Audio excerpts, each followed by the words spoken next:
حصے تھے آج ڈبیٹ کے. ایک حصہ ہے ڈبیٹ کا کہ آج کو بینچ جو ہے وہ 3-2 یا 4-7 والا جو مسئلہ تھا وہ سیٹل ڈاؤن ہو گیا اور الیکشن کمیشن نے سپریم کورٹ کو بتا دیا کہ ہم سمجھتے ہیں کہ فیصلہ جو تھا وہ 3-2 سے تھا، لہٰذا ہم نے فیصلہ جو ہے اس کے اوپر عمل درآمد کر دیا ہے.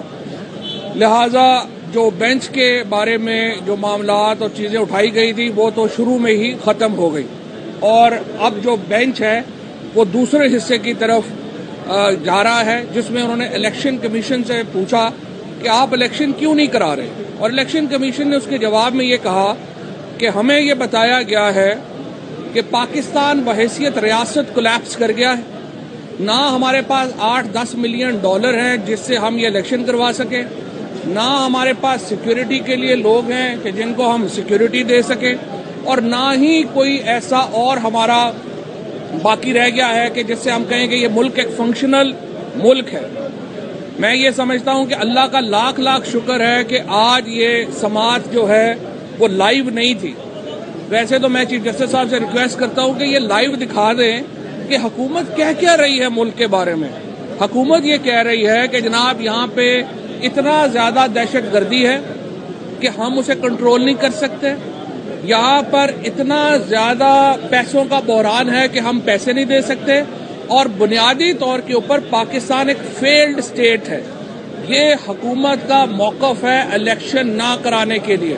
اس میں تھوڑا سا فواد یہ بھی بتائیں گے کہ عملی طور پر یہ خوف زدہ ہیں کہ یہ الیکشن لڑنے کے عوام میں جانے کے قابل نہیں ہے اور یہ بہانے ڈھونڈ رہے ہیں، اور جو کچھ کل انہوں نے بل میں رات کو کرنے کی کوشش کی ہے وہ منہ کی کھائیں گے. آج عدلیہ نے بالکل واضح طور پر کر دیا ہے کہ یہ ڈھنکے کی چوٹ سے 3 اور 2 کا فیصلہ ہے، اور انشاءاللہ تعالی پروسیڈنگ بڑی زبردست جا رہی ہیں.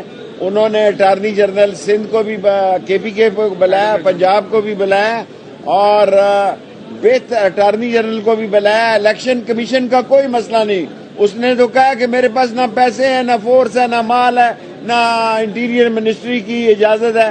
انہوں نے کہا اگر ہم یہ دے دیتے ہیں تو پھر کیا کرو گے، پھر الیکشن کراؤ، وہ 6 مہینے بعد پھر تم بے ایمان ہو جاؤ گے. ہمارا ایک ہی مطالبہ ہے کہ الیکشن کرایا جائے. اچھا دیکھیے میں اس میں ایک سیکنڈ صرف میں بات جو ہے وہ مکمل کر لوں.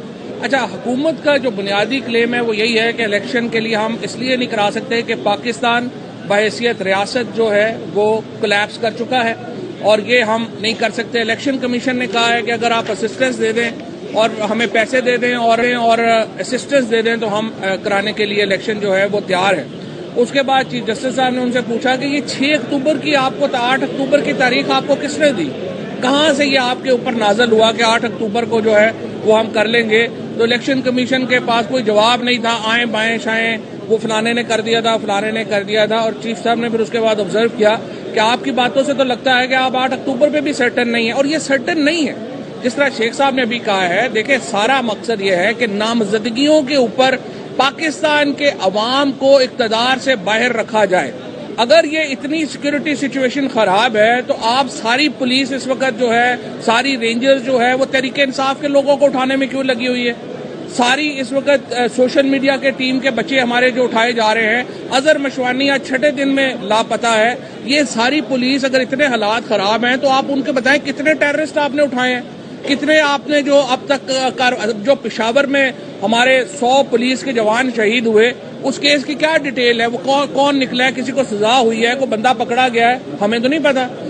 بنیادی طور کے اوپر میں سمجھتا ہوں، میں تو چیف صاحب سے میں نے علی ظفر سے ابھی ریکویسٹ یہ کی ہے کہ آپ جب اپنے آرگومنٹس میں کھڑے ہوں تو ریکویسٹ یہ کریں کہ ان کو کہیں کہ یہ عدالت میں یہ آرگومنٹ ٹھیک ہے دے دیا آپ نے، یہ لکھوائیں نہ. کیونکہ دیکھیں کل کانگریشنل ہیئرنگز ہونی ہے پاکستان کے ایٹمی پروگرام کے اوپر، پاکستان کی جو وہاں کی کانگریس ہے وہاں کے اوپر یہ باتیں ہوں گی، اور وہاں پہ یہ بات آئے گی کہ ایک ایسا ملک جس کے پاس $10 ملین بھی نہیں ہے اپنا الیکشن کروانے کے لیے، کیا اسے ایٹمی پروگرام جو ہے وہ اس کو رکھنا چاہیے؟ کیا اسے لانگ رینج میزائلز پروگرامز رکھنے چاہیے؟ اور IMF نے پہلے ہی کہہ دیا کہ الیکشنوں سے ہمارا تعلق نہیں ہے. بہت ہی خطرناک آرگومنٹ حکومت دے رہی ہے، اور یہ آرگومنٹ کہ پاکستان بحیثیت ریاست ایک ناکام ریاست ہے، حکومت کی طرف سے یہ آرگومنٹ ایڈوانس کرنا جتنی اس کی مذمت کی جائے اتنا کم ہے. اور صرف آخری بات، یہ جو سپریم کورٹ کو ڈیوائیڈ کرنے کی کوششیں ہیں ان کے اوپر ہم شدید مذمت کرتے ہیں. یہ 1997 کو ریوائیو کرنا چاہتے ہیں پاکستان میں، جب چیف جسٹس کو کام سے روکا گیا تھا. آج لائرز کنونشن ہو رہا ہے لاہور میں، ہزاروں وکلا اس میں شامل ہیں، اور اگر ایک لائرز موومنٹ کی ابتدا ہوتی ہے ہم انشاءاللہ اس لائرز موومنٹ کے پیچھے کھڑے ہوں گے.